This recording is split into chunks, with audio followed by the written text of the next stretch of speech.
할렐루야, 반갑습니다. 우리 서로 다 같이 인사하겠습니다. 주님이 자리에 계십니다.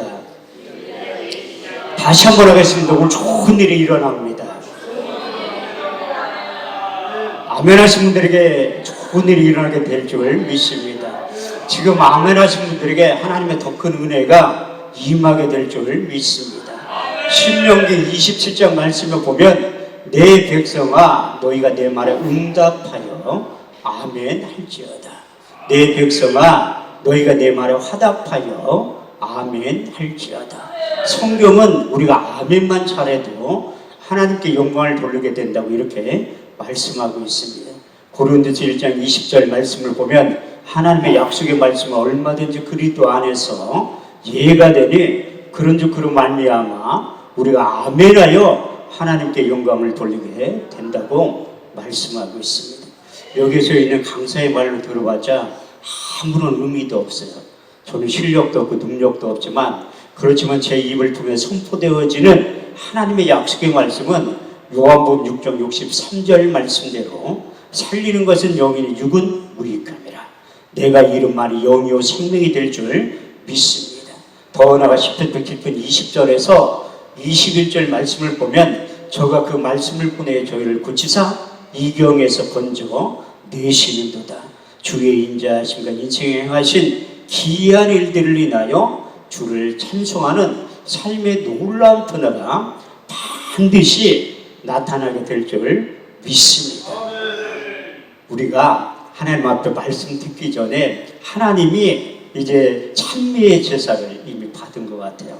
하나님 우리를 지으신 목적 가운데 여러 가지가 있지만 이사야 43장 21절 말씀을 보면 이 백성은 내가 나를 위하여 지었나니 나의 찬송을 부르게 하셨느니라. 그러니까 찬송 부르는 것도 찬미의 제사라고 말씀하고 있습니다.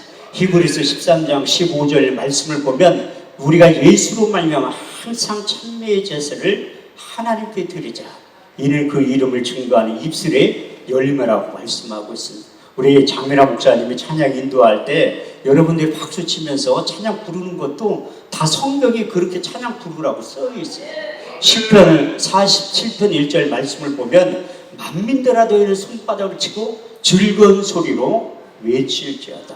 우리 또 한 목사님 나오셔서 이 몸 찬양을 하나님께 영광 돌렸는데 시편 150편 1절에서 6절 말씀에 이렇게 찬양 부리고 이렇게 소고치며 춤추어 찬양하라고 말씀하고 있습니다. 할렐루야. 그 성수에서 하나님을 찬양하며 그 권능의 궁창에서 그를 찬양할지어다. 그의 능하신 행동을 인하여 찬양하며 그의 지극히 광다하심을 쫓아 찬양할지어다. 소고치며 춤추어 찬양하며 현악과 퉁소로 찬양할지어다. 높은 소리 나는 재금으로 찬양하며 큰 소리 나는 재금으로 찬양할지어다. 호흡이 있는 자마다 여호와를 찬양할지어다. 할렐루야. 그렇게 기록되어 있듯이 우리가 하나님 앞에 찬미의 제사를 드릴 때 항소 한 마리 드리는 것 이상으로 하나님 기뻐하신다고 말씀하고 있습니다. 시편 69편 30절에서 31절 말씀을 보면 내가 노래로 여호와의 이름을 찬송하며 그의 이름을 지극히 광다하시다 하리니 이는 소폴 부비 있는 항소를 드림보다 여호와를 더욱 기쁘시게 함이 될 것이라. 할렐루야. 그래서 여러분들이 하나님 앞에 항소 한 마리 이미 다 드리고 예비를 드리는 거예요. 근데 예비 한번 잘 드려서 어제나 오늘이나 영원토록 동일하신 그 주님을 만나고 경험하기만 하면 여러분들이 변해서 새 사람이 되어서 제2의 인생, 제3의 인생을 다시 시작하게 된다고 말씀하고 있어요. 하나님 지금도 예배자를 찾으시고 하나님의 범주 안에 들어온 예배자가 되었을 때 하나님께서 이렇게 약속하고 있습니다.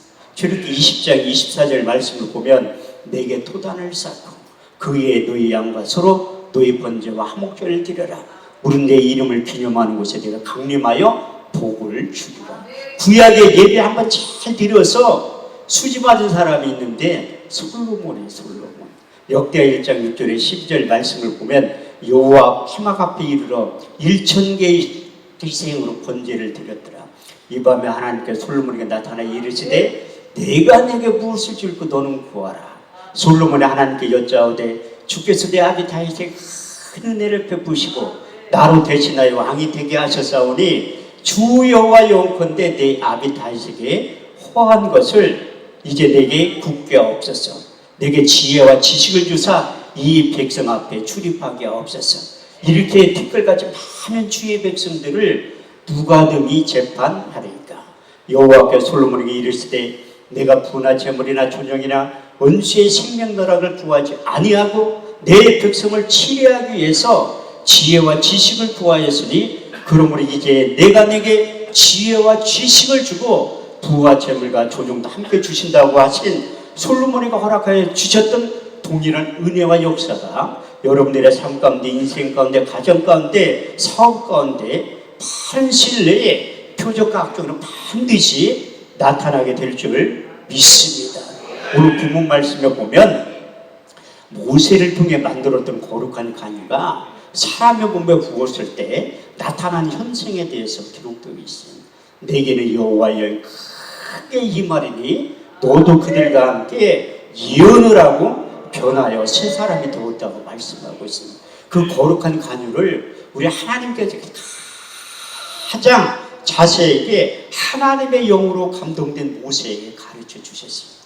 출애굽기 30장 22절 29절 말씀을 보면 여호와께서 모세에게 일러 가라사대 너는 상등 한 품을 취하되 액체 몰약 500세겔과 그 반수의 한 그릇 육개 250세겔과 계피 500세겔을 성소의 세겔대로 하여 감람기름 한 흰을 취하여 그것으로 거룩한 간유를 만들되 향을 제조하는 법들의 한 그릇을 만들지니 그것이 거룩한 간유가 될지라.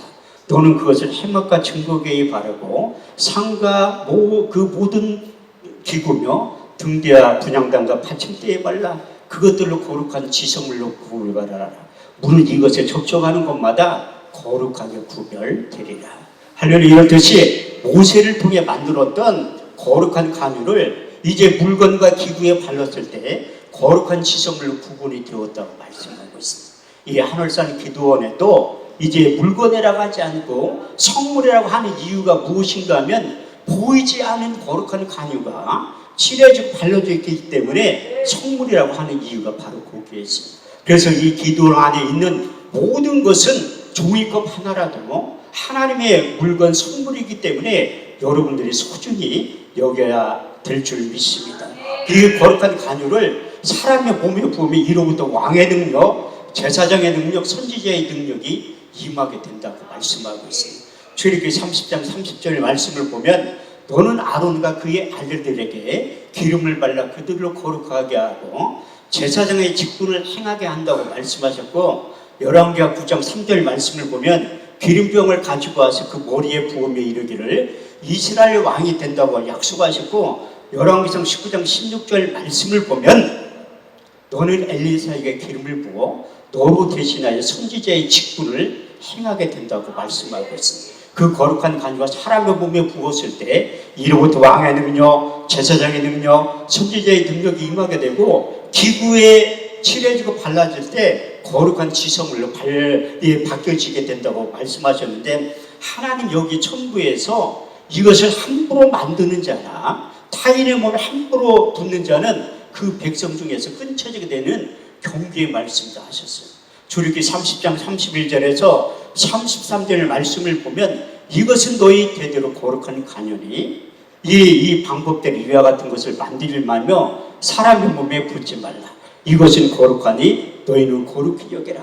무릇 이와 같은 것을 만드는 자나 타인의 몸에 붓는 자는 그 백성 중에서 끊쳐지게 된다고 약속하고 있습니다. 오늘 본문 말씀을 보면 사무엘 선지자를 통해서 사울에게 그 거룩한 간유가 부어질 때 나타나는 현상이 여러 가지겠지만 오늘 본문 말씀은 내게는 여호와의 크게 임하게 된다고 말씀하고 있습니다. 이제 이 사울왕 이후에 다윗에게 거룩한 간유를 사무엘 선지자가 가져가서 내가 지시한 이에게 기름을 부으라고 할 때 똑같은 현상이 나타났다고 말씀하고 있습니다. 사무엘상 16장 12절 말씀을 보면 이가 그니 기름을 부어라.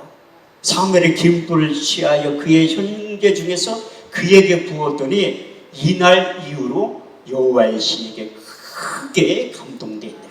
그래서 기름 부음이 거룩한 관유가 사람에게 부어질 때 나타난 첫 번째 현상이 여호와의 신에게 크게 감동된다고 말씀하고 있어요. 성경은 다 짝이 있어요. 이사 34장 16절 말씀을 보면 너희는 여호와의 죄를 자세히 읽어보라. 이것이 하나도 빠진 것이 없고 짝이 없는 것이 없으니 이는 여호와의 입이 이를 명하셨고 그의 신이 이것들을 모으셨다고 말씀하고 있습니다.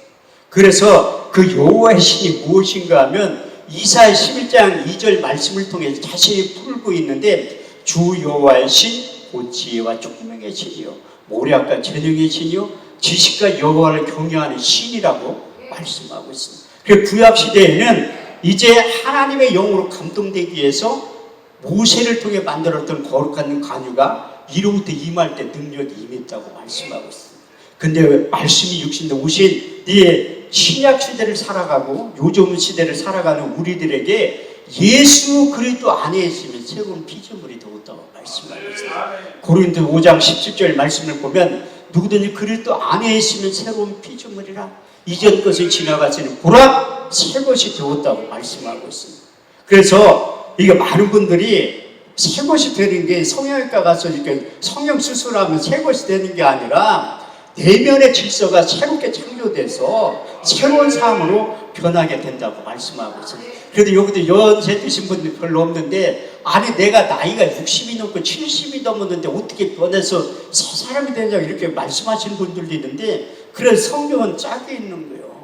고린도서 4장 16절 말씀을 보면 우리가 결코 낙심하지 아니하노니 우리의 겉사람 낡아지나 우리의 속사람 날로 새로워지게 된다고 말씀하고 있습니다. 그래서 누구든지 예수님을 만나면 변하여 새 사람이 되어서 이제 제2의 인생, 제3의 인생을 다시 시작하게 된다고 말씀하고 있습니다.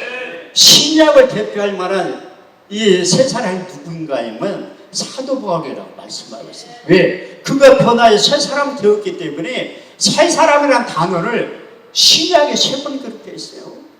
새 사람 단어가 성경 전체 31,173절 가운데 딱 4번 나오는데 그 중에 첫 번째가 오늘 본문 말씀이고 두 번째는 골로새 3장 10절 말씀에 새 사람을 입었으니 자기를 창조하신 자의 형상을 쫓아 지식에까지 새롭게 함을 입는 자가 된다고 바울이 고백하고 있고 두 번째 에베소 2장 15절 말씀을 보면 원수된 것 곧 의문에 속한 계명의 율법을 자기 육체로 폐하셨으니 이는 이들로 자기 안에서 새 사람을 지어 화평하게 하시고 세 번째 에베소 4장 21절에 24절 말씀을 보면 진리가 예수 안에 있는 것 같이 가연 그에게 듣고 그에게 가르침을 받았을 텐데 너희는 유혹의 욕심을 따라 썩어져가는 구습을 쫓는 옛사람을 벗어버리고 의와 진리와 거룩함을 지으심을 입은 새 사람을 입으라고 말씀하고 있습니다. 사도 바울 스스로가 새 사람이 되려고 그렇게 노력했지만 안 된다는 거예요. 그래서 간단하게 해답을 제시하고 있는데 그리스도 안에 있으면 우리가 저절로 새 사람이 된다고 말씀하고 있습니다. 사도 바울은 요즘 말로 표현하면 금수저를 물고 태어난 사람. 저하고 이 출생 성분이 너무 다르더라고요. 빌보스 3장 5절에 6절 말씀을 보면 그의 출생의 비밀에 대해서 이렇게 얘기하고 있습니다. 내가 난지 8일 만에 할례를 받고 이스라엘 족속의 베냐민 지파요 히브리인 중에 히브리인종 율법으로는 바리새인을 열심으로는 교회를 핍박했다고 말씀하고 근데 인격적으로 다메섹 도상에서 우리 주님을 만난 거예요. 그 사건이 얼마나 중요하면 사도행전 9장, 사도행전 22장, 사도행전 26장에 똑같은 내용이 기록되어 있습니다. 그때 사도 바울이 우리 주님을 인격적으로 만난 다음에 신앙 고백을 이렇게 하고 있어요. 빌보서 3장 7절에서 8절 말씀을 보면 그러나 무엇이든지 내게 유익한 것을 그리스도 예수를 위하여 해로 여길 뿐더러 해로 여기면 내 주 예수 그리스도를 아는 지식이 가장 고상함을 이인하리라. 내가 그를 인하여 모든 것을 잃어버리고 배설물로 여기면 그리스도를 얻고 그 안에서 나를 발견했기 때문에 그가 참 가치를 발견한 다음에 삶의 우선순위가 바뀐 거예요. 육신적으로는 금수저를 물고 태어났지만 예수 만난 다음에 그의 삶이 흙수저로 변했어요. 그렇지만 영적으로는 흑수저를 물고 태어났죠. 우리 주님을 만난 다음에 속사람은 금수저로 변했다고 말씀하고 있어요. 그가 인격적으로 우리 주님을 만난 다음에 첫 번째 신앙 고백을 하고 있는데 갈라디아서 1장 20절 말씀을 보면 내가 그리스도와 함께 십자가에 못 박혔나니 그런즉 이제는 내가 산 것이 아니요 오직 내 안에 그리스도께서 사신 것이라. 이제 내가 육체 가운데 사는 것은 나를 사랑하사 나를 위하여 자기 몸을 버리신 하나님의 아들을 믿는 믿음 안에서 살게 되었다고 말씀하고 있어요. 그가 1차 전도여행, 2차 전도여행, 3차 전도 여행을 마친 다음에 로마서 고린도 전후서를 기록했는데 그가 십자가의 비밀을 깨달은 다음에 이렇게 고백하고 있어요. 고린도서 1장 18절 말씀을 보면 십자가의 도가 멸망하는 사람이 일어나는 것이요 구원을 얻은 우리에게는 하나님의 능력이 되었다고 말씀하셨고 사역을 하면 할수록 자기는 하나님의 것이라는 걸 인정하고 신앙 고백을 두 번째 이렇게 하고 있는데 로마서 14장 8절 말씀을 보면 우리가 살아도 주를 위하여 살고 죽어도 주를 위하여 죽나니 우리가 사나 죽으나 주의 것이라고 말씀하고 있어요. 그러니까 두 번째 신앙 고백한 다음에 사도 바울이 방문하는 곳마다 교회를 다 세웠어요. 근데 딱 한 군데 그리스도 아덴진에 가서 복음을 전할 때 자기가 가지고 있는 유전적인 지식을 가지고 변론하니까 교회가 세워지지 않는 거예요. 철저히 해가하면서 고린도전서 2장을 기록한 거예요. 형제들아 내가 너희 가운데 나가 하나님의 증거를 전할 때 말같이 아름다운 것을 하지 아니하노니 내가 예수 그리스도와 그의 십자가에 죽으신 것 외에는 아무것도 알지 아니하기로 작정하였습니다. 내가 너희 가운데 거할 때 약하며 두려워하며 심히 떨어느라 내 말과 내 전도함이 지혜의 고난의 말로 하지 아니하고 다만 성령의 나타남과 능력으로 하여 너희 믿음이 사람의 지혜에 있지 않고 하나님의 능력 가운데 있게 하려 하였느라. 우리가 온전한 자들 중에서 이 지혜를 말하느니 이 지혜는 이 세상의 지혜가 아니오 이 세상에 없어질 가난들의 지혜가 아니오 오직 비밀한 가운데 있는 감추었던 것인데 하나님 우리의 영광을 위하사 만세전에 미리 정하신 거리라. 이 지혜는 이 시대의 가면 하나도 알지 못하였나니 만일 알았더라면 영광의 주를 십자가에 못 박지 아니하였으리라. 기록된 바 하나님을 자기를 사랑하는 자들을 위하여 예비하신 모든 것은 눈으로 보지 못하면 귀로도 듣지 못하면 또 마음으로 생각지 못하였던 것 같으니라. 우리가 이것을 말하거니와 신령한 것은 신령한 것으로 분별하느니라. 누가 주의 마음을 알아서 주를 가르치겠느냐. 그러나 우리가 그리스도의 마음을 가지게 되었다고 말씀하고 그 철저히 해가면서 그리스도의 마음을 그리스도의 심장을 치유하기를 원하는 거예요. 그래서 마지막 세 번째 신앙 고백이 우리 주님께서 예루살렘에 대제사장과 서기관과 바리새인에게 고난을 당하고 죽임을 당하고 그 일을 하러 우리 주님께 죽으러 오셨던 것처럼 사도 바울도 죽으려고 예루살렘에 올라간 거예요. 그 에베소 교인들과 작별 인사를 할 때 사도행 20장 20에서 24절 말씀을 보면 내가 심령에 매우 예루살렘으로 올라갔는데 거기서 무슨 일을 만났는지 나는 알지 못하노라. 성령이 밝게 말씀하시기를 결박과 환난이 나를 기다린다 하시나 주 예수께 받은 사명 하나님의 은혜의 복음을 증거하는 이를 마치려 하면은 나의 생명을 좀 더 귀한 것으로 여기지 아니하노라. 할렐루야. 이렇듯이 하나님과 가까이 하면 할수록 하나님께서 우리 내면 가운데 일치한 마음을 주시는 거예요. 에스겔 11장 19절 20절 말씀을 보면 내가 너희 속에 일치한 마음을 주고 그 속에 새 힘을 주어 너희 몸에서 굳은 마음을 제어버리고 부드러운 마음을 주어서 너희가 내 율례를 행하며 내 규례와 법도를 행할지니 너희는 내 백성이 되고 나는 너희의 하나님이 될 것이라. 그래서 우리가 하나님 앞으로 가까이 가고 하나님의 영으로 충만하고 감동이 되면 일치한 마음을 통해서 하나님의 생각이 내 생각이 되고 하나님의 뜻이 내 뜻이 되고 하나님의 일들이 멀게 느껴지지만 내일처럼 자연스럽게 되는 거예요.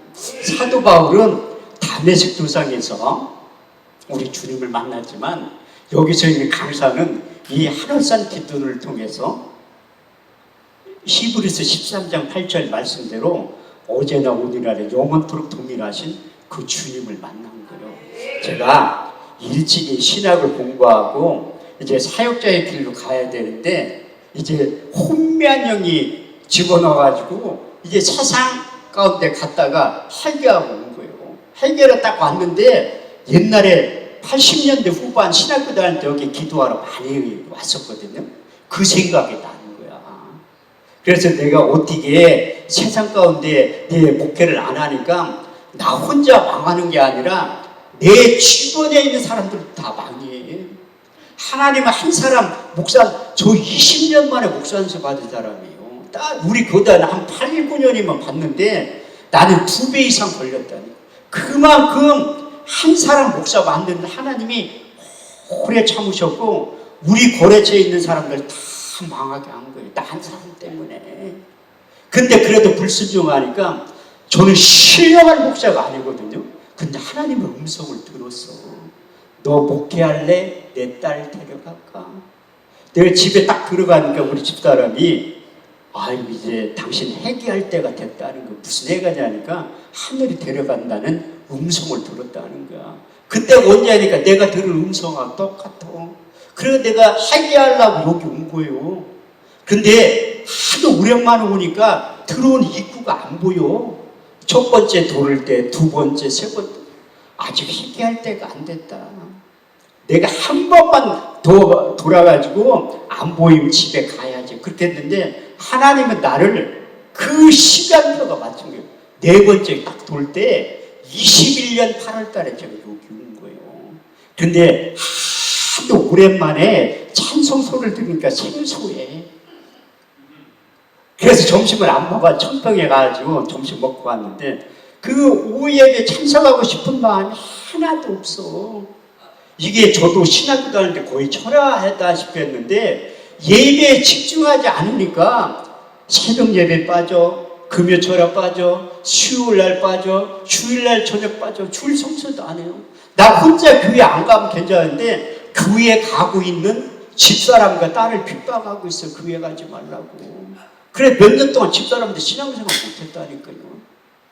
근데 내가 여기 왔다고 갑자기 변화해서 사람 되는 게 아니잖아. 찬송 소리 들리는데 요 바깥에서 왔다 갔다 한 거야. 근데도 오후 예배 참석 안 했습니다. 그런데 저녁 예배도 참석을 했을 것 같아. 저녁은 잘 먹었지. 그런데 찬양 소리 흘러나오는데도 예배에 참석하고 싶은 마음이 하나도 안 들더라고요. 그래서 저녁 예배가 끝나고 나서 내 잊어먹지도 않는 요구에 가면 그 통 있잖아요. 기도통. 거기 딱 들어갔는데 완전 꼬꾸라진 거야. 하나님이 나를 여기에서 해결시키지 않고 내려보내면 하나님과 상관없는 인생이 될 것 같으니까 내가 세상 가운데 있을 때 한 번도 떠나지 않았던 말씀이 있어. 창세기 28장 15절. 내가 너와 함께 있어 내가 어디로 가든지 너를 지키며 이 땅으로 돌아오게 할지라. 내가 허락한 것을 다 이룰 때까지 내가 너를 떠나지 아니하리라. 하나님이 나를 고등학교 3학년 때 부흥회 참석할 때 미국에서 오신 강사 목사님을 통하여 머리에 안수할 때 너는 앞으로 목사가 될 것이고 훌륭한 부흥사가 될 것이라. 그 예언의 말씀이 그들이 이루어진 거예요. 제가 오늘은 감동이 와서 끝나고 안수받기를 원하는 분들에게 안수기도를 하려고요.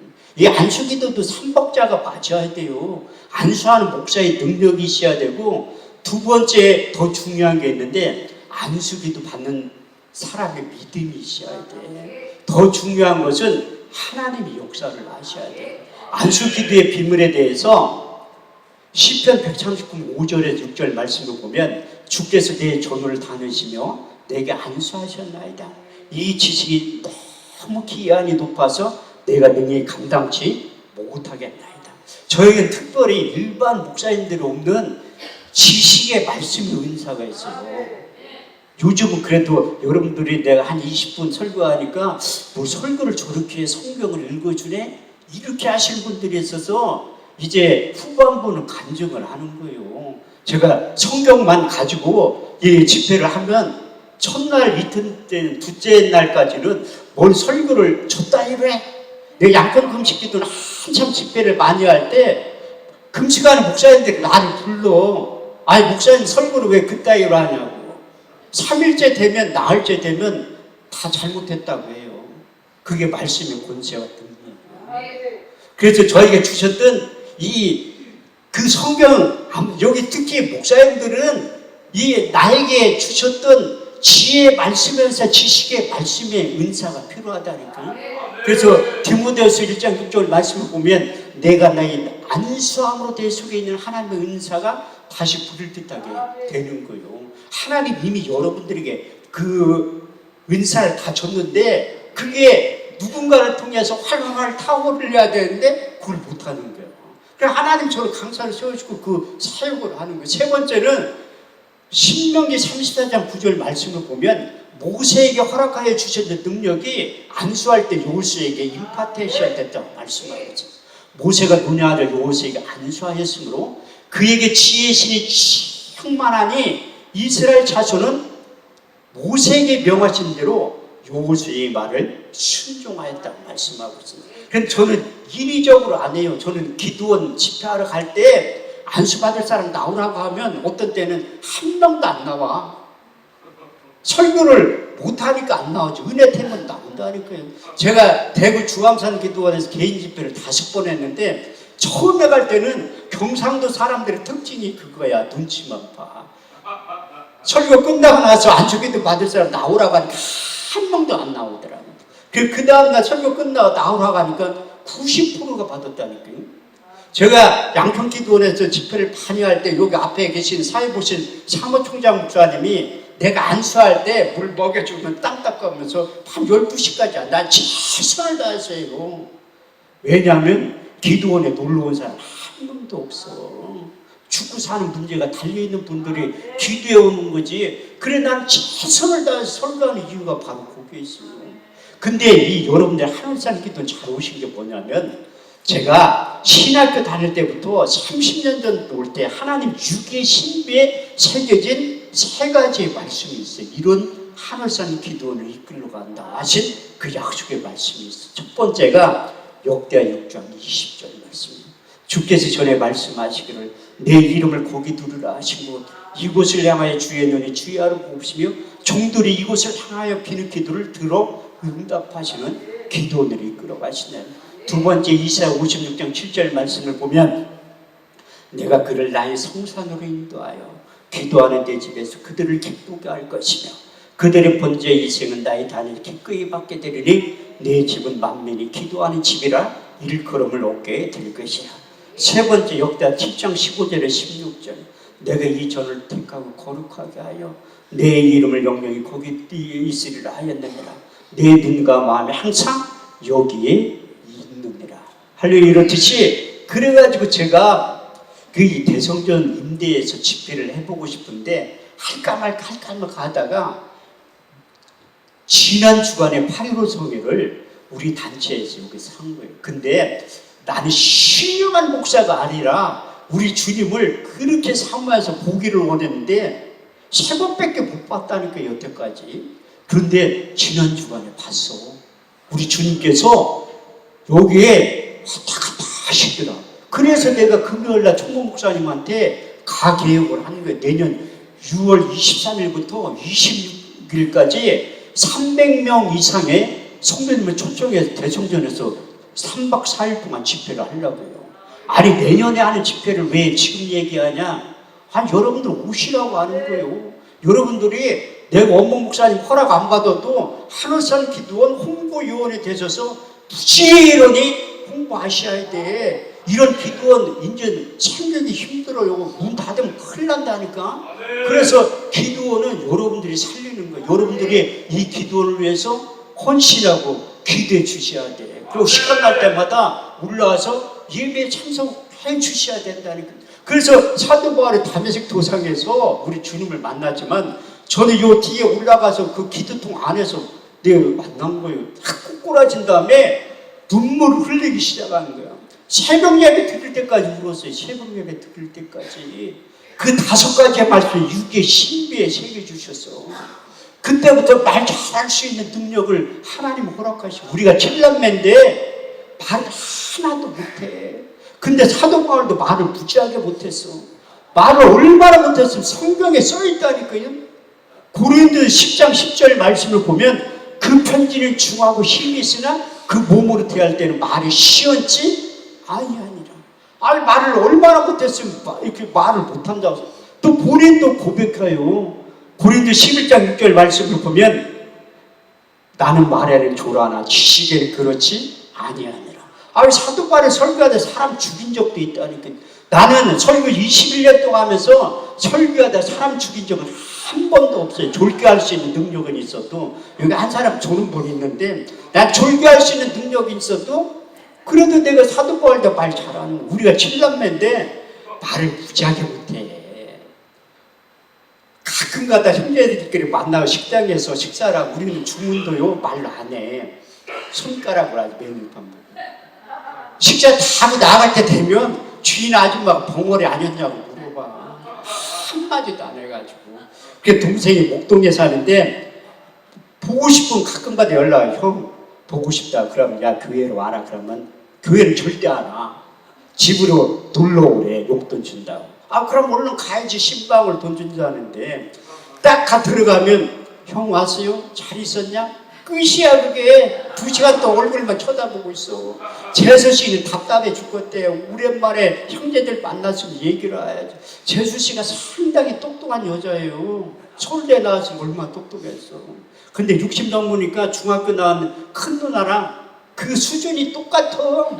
그래서 여러분 걱정할 게 하나도 없다니까. 서울대 안 나서도 60 넘으면 수준이 똑같아. 미스코리아 출신이 아니더라도 60 넘으면 그 얼굴이야. 걱정할 거 하나도 없다니까. 그런데 내가 여기 딱 들어갈 때 울기 시작하면서 하나님이 나는 그래도 바울과 공통분모가 좀 있어. 첫 번째 육의 신비에 새긴 말씀이 갈라디아서 2장 20절 말씀이요.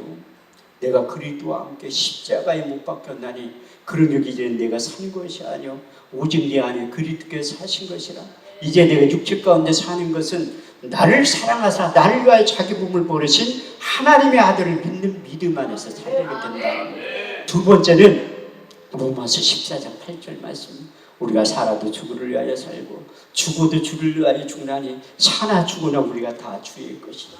세 번째 로마서 12장 11절에 15절. 부지런하여 게으르지 말고 열심을 품고 주를 섬겨라. 소망 중에 즐거워하며 환난 중에 참으며 기도에 항상 힘쓰며 성도들의 쓸 것을 공급하며 손 대접하기를 힘쓰라. 너를 핍박하는 자를 축복하라. 축복하고 저주하지 말라. 즐거워하는 자들과 함께 즐거워하고 우는 자들로 함께 울라는 거예요. 네 번째, 다섯 번째 때문에 제가 설교를 이렇게 하는 거예요. 네 번째 육의 신비에 새겨진 말씀이 요한복음 3장 34절 말씀. 하나님을 보내신 이는 하나님의 말씀을 안 하니 하나님이 성령을 한량없이 부어주신다고 약속해가지고, 다섯 번째는 잠언 30장 6절. 너는 그 말에 더하지 말라. 그가 너를 책망하시겠고 너는 거짓말하는 자가 될까 두려워한다. 저도 설교를 21년째 하니까 설교하기 직전에 진실만을 말하게 해두려고 기도하는 거예요. 저도 저 자신을 몰라가지고 사역을 오래 하다 하니까 이만한 사건을 이만큼 뻥튀길 때가 있어. 그래서 하나님 앞에 이제 진실만을 말하게 해두려고 기도하는 거예요. 그렇게 하니까 이거 엉뚱한 소리 안 하잖아요. 그래서 하나님이 부른 영역에서 그렇게 하는데 내가 시간이 많이 갔으니까 간증 하나만 하고 마칠게요. 그 간증이 내 나름대로 21년 전에 여기서 은혜를 받고 내려가서 교회를 개척해야 되는데 내 나름대로 인물되지, 실력되지, 능력되지. 하나님은 반드시 청담동이나 압구정동에서 교회를 개척시켜 줄 줄 알았지.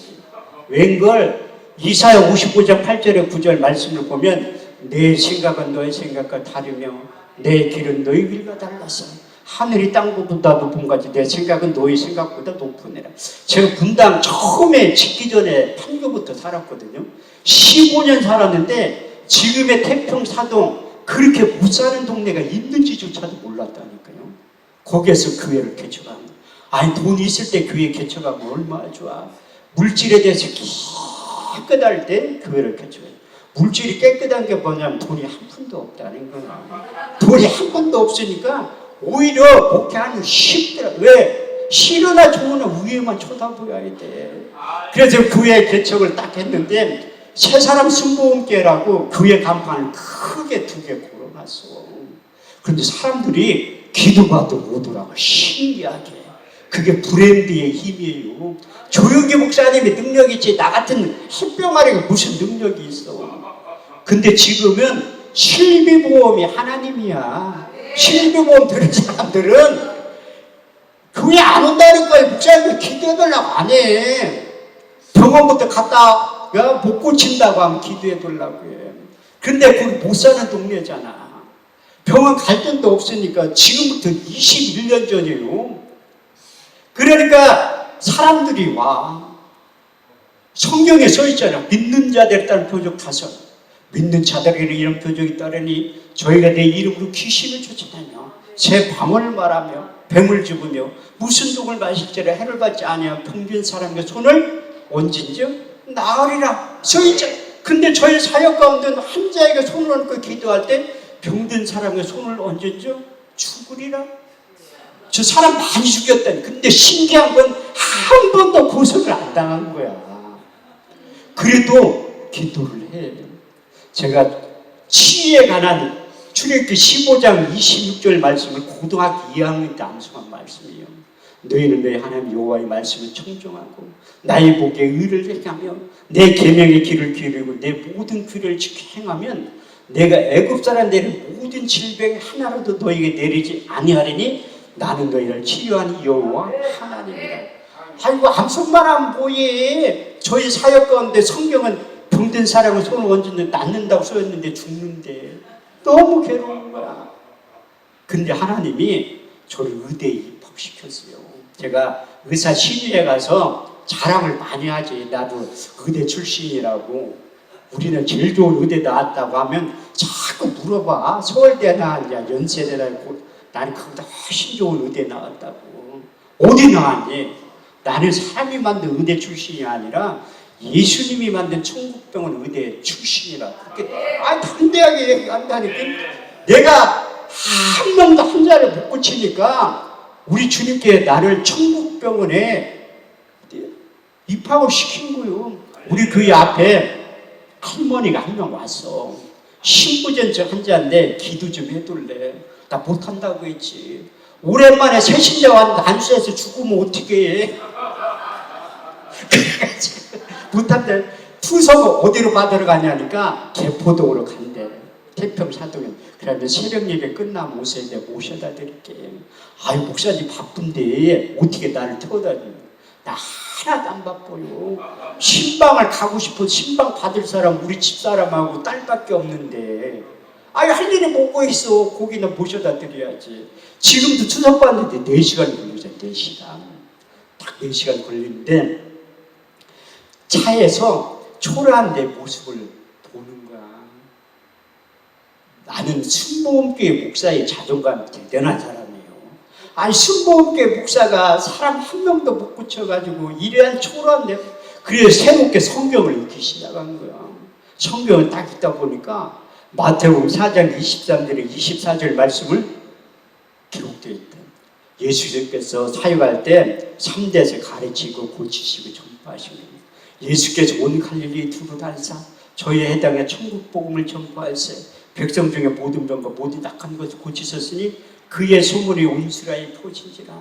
백성들의 모든 앓는 자 곧 각색병과 고통에 걸린 자 귀신 들린 자 간질하는 자 중풍병자를 고치시니 사람들이 다 데려 다 고쳤다고 말씀하고 있어요. 또 마태복음 8장 17절 18절 말씀을 읽어보니까 예수께서 말씀으로 들어온 귀신을 쫓아내며 모든 병과 모든 약한 것을 고치셨으니 이는 선지자 이사로 하신 말씀에 우리의 연약함 친히 담당하시고 병을 짊어지셨다 함을 이루려 하시니라. 그 이사야 53장 1절에서 6절 말씀이 이루어진 거예요. 우리의 전하는 것을 누가 믿었느냐? 여호와의 팔이 네게 나타나느냐? 그는 주 앞에서 자라나기를 연한 순 같고 마른 땅에 낳은 줄기 같아서 곤 모양도 없고 풍채도 없은 줄 우리 보기에 흠모할 만한 아름다운 것이 없도다. 그는 멸시를 받아서 사람에게 싫어버림 받았으며 간구를 많이 겪었으며 질고를 하는 자라. 마치 얼굴을 가리고 사람을 바라보지 않음을 받는 자 같아서 멸시를 당하였고 우리도 그를 기이 여기지 아니하였도다. 그는 실로 우리의 질고를 지고 우리의 슬픔을 당하였거늘 우리는 생각하기를 그는 징벌을 받아서 하나님께 맞으며 고난을 당한다 하였느라. 그가 찔림은 우리의 허물을 인하며 그가 상함은 우리의 죄악을 인하미라. 그가 징계를 받음으로 우리가 평을 누리고 그가 채찍에 맞음으로 우리가 나음을 입었다니. 그래서 우리 주님께 채찍에 맞음으로 너희가 나음을 입게 된다. 베드로가 요래 보고 있다. 베드로전서 2장 24절에서 25절 말씀을 기록한 거예요. 친히 나무에 달려 그 몸으로 우리 죄를 담당하셨으니 이는 우리에 대하여 내 죄와 죽고 의에 대하여 살게 하려 하시며 저가 채찍에 맞음으로 너희가 나음을 입게 두었다니. 성경을 계속 읽다 보니까 마태복음 10장 1절 말씀에 제자들 부른 다음에 아이고 의사면허를 다 나눠줬더라고. 예수께서 제자를 부르시며 더러운 귀신을 쫓아내며 모든 병과 모든 약한 것을 고칠 수 있는 능력을 주셨대. 아 이거구나. 아 이거 제자들에게 뭐 의대 출신도 아닌데 예수님 따라다니면서 배운 거예요. 왜? 예수님이 얘기했잖아. 요한복음 14장 12절 말씀에 보면 내가 진실로 진실로 너에게 이르노니 나를 믿는 자는 나의 하는 일을 저도 할 것이요 또한 이보다 큰 것도 하리니 이는 내가 아버지께로 감이니라. 그리고 제자들을 부른다. 의사 면허를 나눠준 다음에 난 목사 안수 받을 때 의사 면허를 받았다고 생각합니다. 그래서 신약성경을 다 읽고 구약을 읽기 시작하는데 깜짝 놀랄 말씀을 육의 신비에 새겨줍니다. 잠언 4장 20절에 22절 내 아들아 내 말에 주의하며 내가 이르는 것에 내 귀를 기울이라. 너는 그래서 내 눈을 떠나지 말며 내 마음속에 지켜라. 그것을 얻는 자의 생명이 되며 온 육체의 건강이 되리라. 그 건강이라는 히브리 원문에 보면 약이라는 거지. 약. 다시 말해서 하나님의 말씀이 약의 역할을 한다는 거예요. 그게 짝이 되는 말씀이 시편 110편 20절에서 21절 말씀. 저가 그 말씀을 보내 저희를 고치사 이경에서 건져 내시는도다. 주의 인자하신 게 인생에 행하신 귀한 일들을 인하여 주를 찬송하게 될 것이라. 그래서 하나님의 약속의 말씀이 약이라는 걸 깨달은 다음에 사람들 오면 다 담대하게 안수를 해. 그런데도 죽어. 의사 면허를 줬으면 살리가야지. 근데 그날 죽는 게 아니라 아침에 안수하면 옛날에는 의사 면허 받기 전에 저녁 때 죽었다 연락 오거든요. 그런데 며칠 더 살아. 그래서 하나님의 믿음을 가지고 기도하기 시작한 거예요. 환자가 죽어도 기도를 해. 그때는 뭐 아무것도 모를 때. 지금은 그런 환자 오면 좀 이렇게 멀리 떨어져서 기도한다니까요. 저 아는 목사님이 그 호스피스 병동에 있는 세브란스 병원에 암 말기 환자 2명을 데리고 왔어. 기도 좀 해주라고. 그 목사님 믿음이지 난 믿음이 하나도 안 생기는데. 그래가지고 이게 여러분들 상식적으로 아세요. 이게 요단강 앞에서 왔다 갔다 하는 사람은 손대고 기도하면 큰일 나요. 고수당에 보조 없이 기도하면 큰일 난다니까요. 제가 얼마 전에 홍성에 집회하는데 어떤 목사님 따라온 목사님이 안수기도 하라 소리도 안 해. 강사도 안 하니 자기가 막 설교 끝나니까 막 두들기면서 안수를 한 거야. 그 할머니 아들한테 같이 얘기했어요. 목사가 때렸다고 난리 났었다니까. 그래서 난 안수할 때 살짝에 여자는 파마머리 누르면 싫어한다니까. 남자는 더 조심해야 돼. 꽉 누르면 가발 벗겨져요. 그래서 난 살짝 대고 하는 거야. 여러분 놀랄까 하나도 없다니까. 그래가지고 그렇게 하는데 내가 하나님 앞에 기도해. 너무 성도들하고 안 맞아가지고 하나님 나 압구정동이나 청담동 아니더라도 서울로만 보내주세요. 서울로만. 8년 만에 응답받아서 8년 만에. 이게 하나님의 교회 이전시키는 방법이 2가지가 있어요. 교회가 폭발적으로 부흥돼서 이전하는 교회가 있고 보증금 다 까먹고 길거리를 다니는 거야. 나는 전자에 얼마나 좋아. 후자에 후자. 보증금 길거리. 근데 의사면 기도하면 생각나게 하시는 분이 있어요. 우리 교회 새벽 예배 가끔 가다 오시는 분이 있어. 이제 보증금 다 까먹고 길거리에 나앉게 생겼는데 이사는 해야지. 그것도 교회 이사하는 방법 중에 한 가지라니까요. 아, 목사님들이 겁은 무지하게 많은 보증금 다 까먹으면 명도소송 당할 때까지 6개월은 버팅길 수 있는데, 아, 돈 없으면 배짱이라도 있어야지. 배짱 없으면 믿음이라도 있어야지. 그래서 그분이 생각나가지고 내가 신방을 간다고 한 거예요. 오지 말래. 뻔하지. 연세 드신 분 눈치가 500단인데 개척교회 목사가 자기 교회 성도도 아닌데 왜 신방 오면 뻔한 얘기 할 거야. 이거 얘기할 거 뻔하. 난 신방 가서 돈 얘기한 적 한 번도 없어요. 충성할 기회를 드린다고 하지 돈 얘기는 한 번도 안 해. 딱 찾아가니까 권사님은 나 얼굴 쳐다도 안 보더라고. 왜 왔냐는 거지. 내가 잘하는 거 있죠. 예배드리는. 일단 앉아서 예배를 드리자고. 저는 GAT 20장 24절 말씀을 수없이 많이 경험되고 체험한 목사예요. 그래서 예배의 중요성을 알기 때문에 연합 집회할 때도 한 번도 안 빠져. 지난주에도 한 번도 안 빠지고 이번 주에도 한 번도 안 빠지네. 나는 내가 아무리 힘들면 우리 사무총장 목사님이다 오버제 여기 갖다 놓으라고 그래. 그만큼 나는 예배에 목숨을 건 사람이에요. 그만큼 체험을 했기 때문에. 출애굽기 20장 24절 말씀 내게 토단을 쌓고 그 위에 너희 양과 서로 너희 번제와 화목제를 드려라. 물은 내 이름을 기념하는 곳에 내가 강림하여 복을 주리라. 그래서 예배 한 번 잘 드리면 하나님 복을 준다는 거예요. 근데 1시간 설교하고 나니까 그 권사님 무릎을 탁 꿇더니 기도 좀 해둘래. 자기가 통증 클리닉에 다니는데 우리나라에 유명한 병원 다 갔는데 이게 고치질 못했다는 거야. 그런데 목사님이 기도하면 꼭 나아질 것 같다는 거야. 그건 내 믿음이 아니라 그 권사님 믿음이에요. 근데 하나님 급하면 빨리 역사하는 거야. 나 이사 가려면 보증금 1,800만 원 있어야 되는데 돈 날 때는 거기밖에 없는데 하나님 가라고 하시면 책임져야 될 거 아니야. 그래가지고 안식이 되는데 그 통증이 시신듯이 사라져요. 그 통증이 뭐냐면 이사야 53장 4절 말씀에 보면 그는 우리의 질고를 지고 슬픔을 당하였거든. 그 슬픔이 통증인데 질병으로 오는 통증이 채찍에 맞으면 나아먹게 됩니다. 근데 그 권사님 나으신 다음에 내 손을 잡고서 안방으로 들어갔더라고요. 나는 깜짝 놀랐어. 아들인데 산소호흡기를 꽂고 있는 거야. 기도 좀 해둘래. 내가 아무리 의대에 나오고 우수한 성적으로 졸업하고 믿음이 확 주는 거야.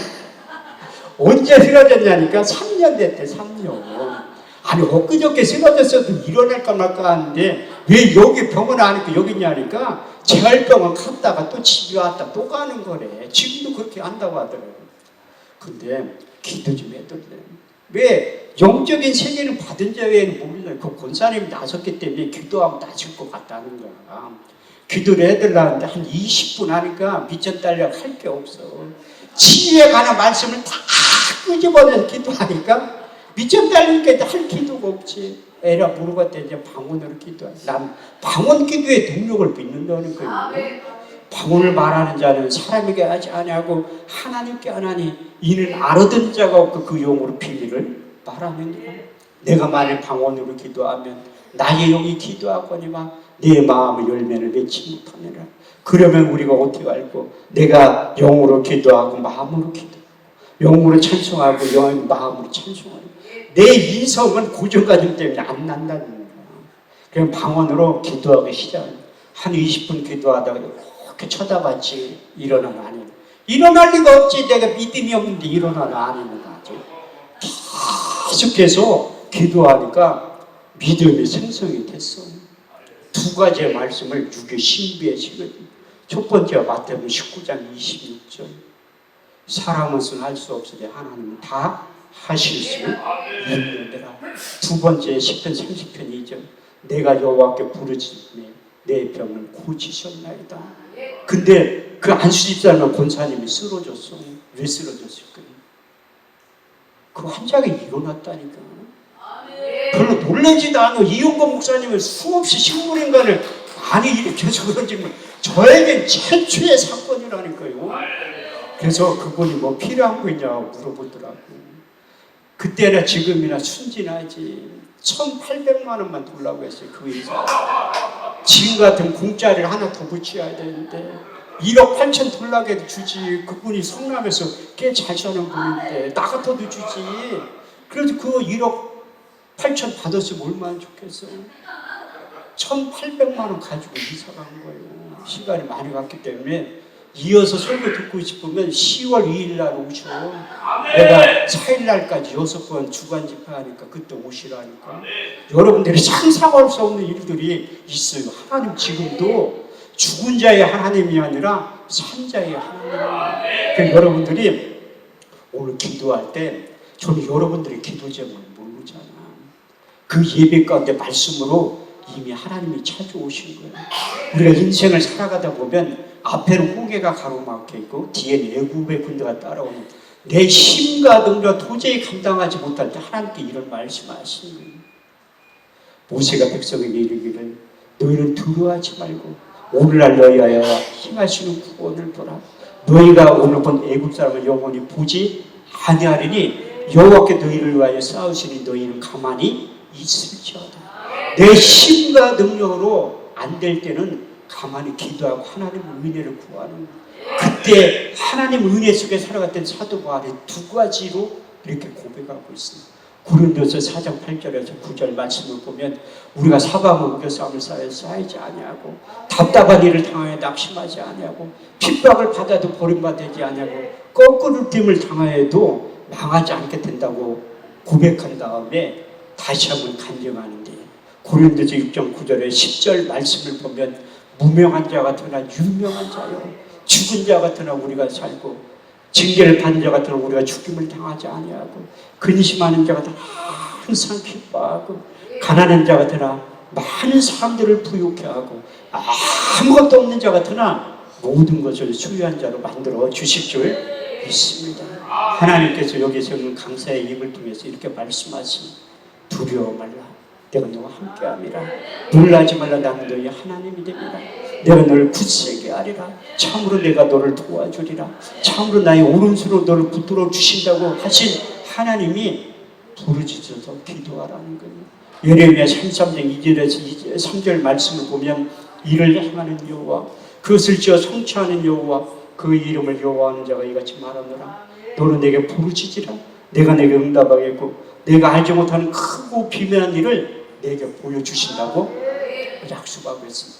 이것만 해도 고맙고 감사한데 우리 주님께서 자기 이름의 명예를 걸고 너희가 무엇이든 내게 구하면 내가 시행하리라. 요한복음 16장 23절 말씀을 보면 너희가 무엇이든지 아버지께 구하면 내 이름으로 주시리라. 너희가 이제까지 아무것도 구하지 아니하였으나 구하라 그리하면 받으리 너희 기쁨이 충만하게 된다는 거예요. 우리가 기도하면 우리 주님께서 일하시고 우리가 기도하면 하나님 응답하시는 것만 해도 고맙고 감사한데 우리가 미처 빼놓고 한 기도를 성령 하나님이 중보 기도해 주신다 약속하고 있습니다. 로마서 8장 26절에 27절 말씀을 보면 이와 같이 성령도 우리의 연약함을 도우시나니 우리가 마땅히 빌바를 알지 못하나 오직 성령이 말할 수 없는 탄식으로 저희를 위하여 친히 간구하십니다. 마음을 감찰하시니 이가 성령의 생각을 아시나니 이는 성령이 하나님의 뜻대로 성도를 위하여 간구하십니다. 저는 여러분들의 기도 제목을 알지 못하지만 하나님께 여러분들의 기도 제목 1번부터 5번까지 우리 찬송가 부르고 통성으로 기도할 때 반드시 하나님께서 응답해 주실 줄 믿습니다.